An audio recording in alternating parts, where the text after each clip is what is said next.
Thousands of steelworkers at Port Talbot face an uncertain future as the search continues for a buyer.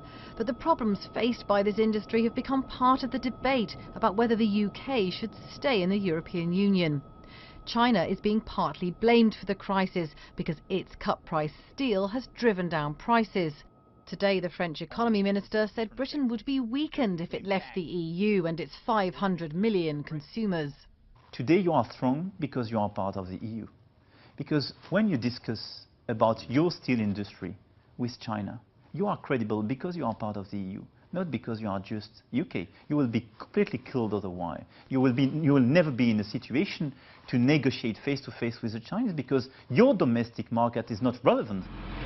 Others argue that it's actually EU state aid rules which prevent the government from supporting businesses in crisis, including the steel industry.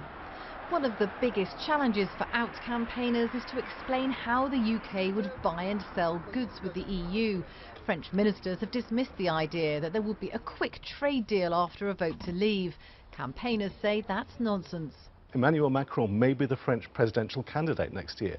Does anybody really think he's going to say to French farmers, who are a pretty important constituency to him, guys, we're not actually going to be giving you access to British supermarkets in future? It's never going to happen. He's a pragmatic politician who needs to get elected, and it is in his interest that his producers carry on selling us their milk and their cheese.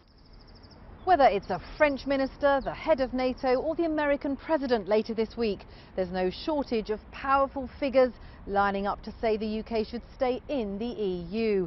But they all insist it's simply friendly advice, conscious perhaps that the British people might not like being told what to do by outsiders.